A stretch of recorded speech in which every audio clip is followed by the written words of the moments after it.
Mesdames, Messieurs, bonsoir. Bienvenue dans cette nouvelle édition sur Original Télévision. Ouvrons ce journal pour vous dire que le gouverneur AI du Nord Kivu a fait une annonce hier, dimanche 26 janvier 2025, sur instruction du chef de l'État que tous les militaires et policiers de la garnison de Goma sont consignés dans le combat pour la défense de la ville de Goma. Suivez.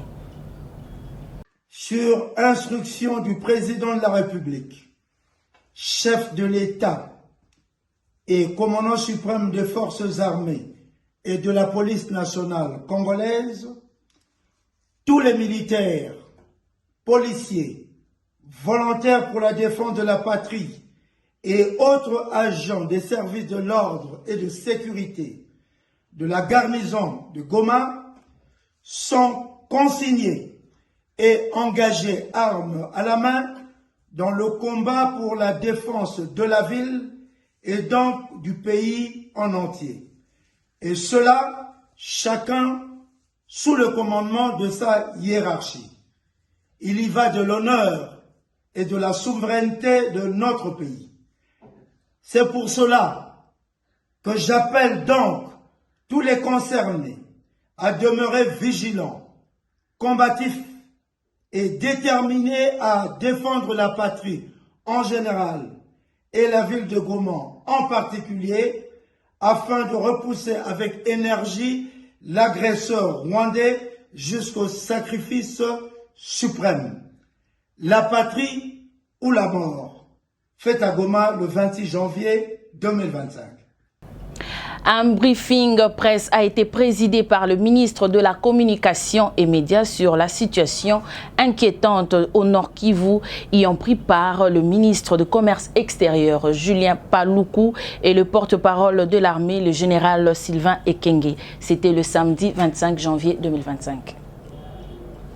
Dans la soirée du samedi 25 janvier 2025, un briefing presse a été organisé sur la situation inquiétante du Nord Kivu. Les intervenants étaient le ministre de Communication et Médias Patrick Muyaya, le ministre de Commerce extérieur et ancien gouverneur du Nord Kivu Julien Paluku et le porte-parole de l'armée le général Sylvain Ekenge. Sur la mort du gouverneur militaire Peter Chirimwami, le porte-parole de l'armée a précisé qu'il a été tué par un sniper rwandais et a rendu hommage à ces vaillants soldats. De sa part, le porte-parole du gouvernement a appelé à la vigilance, que les Congolais ne se fient pas à toutes les informations qui circulent sur les réseaux, car c'est un poison rwandais. Et aussi a demandé aux professionnels des médias de venir en aide en dénonçant toutes les informations manipulées sur les réseaux sociaux. Que comme tout le monde n'a pas réseaux sociaux, poison wana ezokota mingi, et que poison wana biso moko volontairement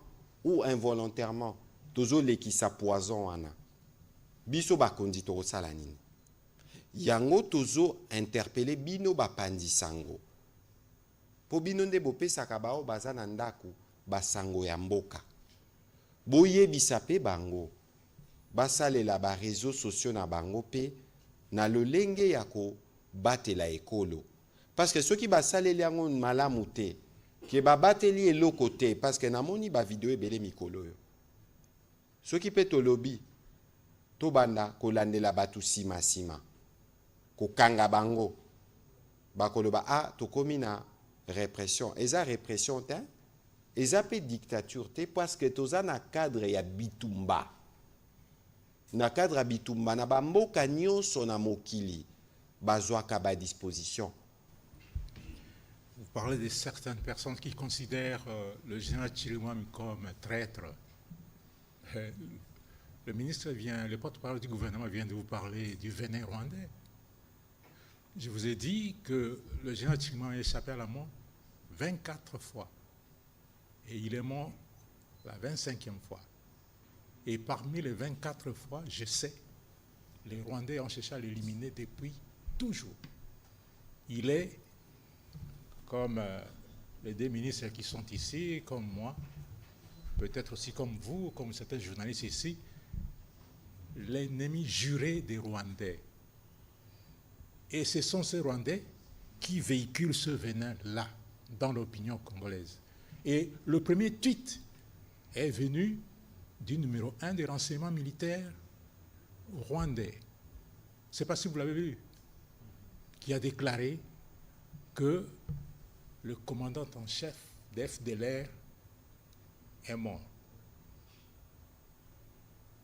Ça, c'est un général rwandais, numéro 1 des services secrets rwandais, des services militaires, qui l'a déclaré.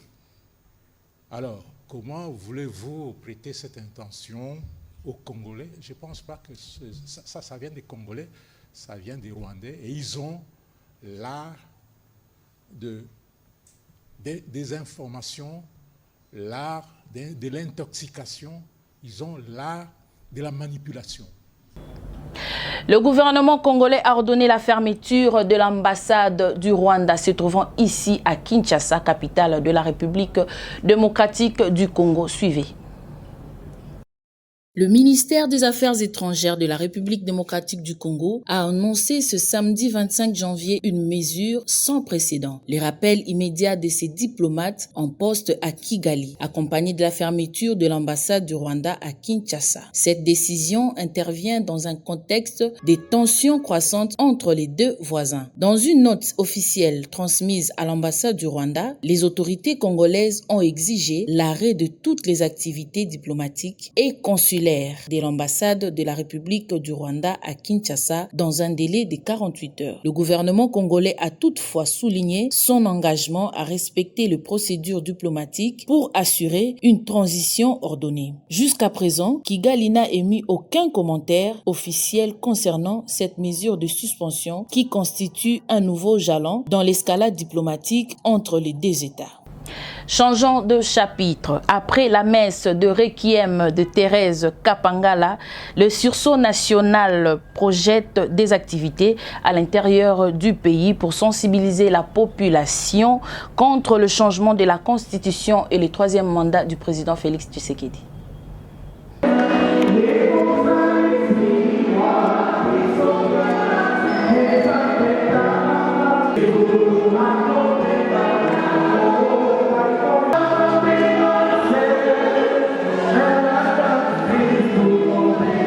Déjà le 25 février, une autre messe sera dite, ce sera à Lemba, où nous allons commémorer aussi l'assassinat de Rossi Mukendi, qui nous a quittés malheureusement à cause bien sûr de ce changement constitutionnel que voulait nous imposer la dictature de l'époque.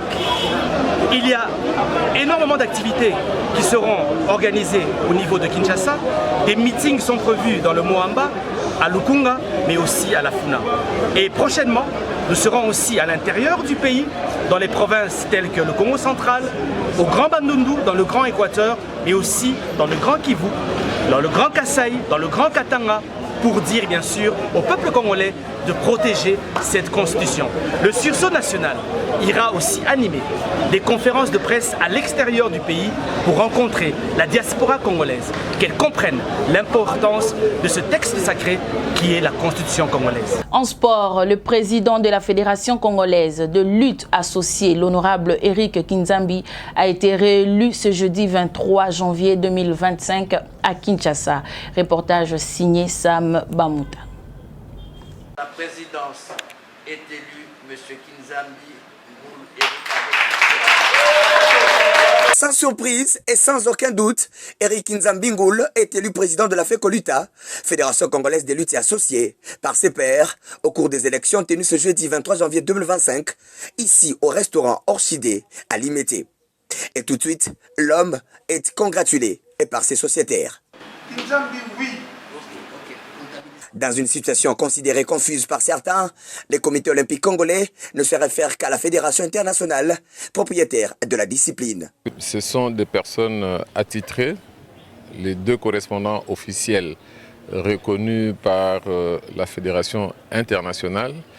Le mail ou le document nous envoyé par elle faisant foi. Nous saisissons cette opportunité pour féliciter le comité légitimement et nouvellement élu. Et pour l'heureux élu, la satisfaction est mesurée.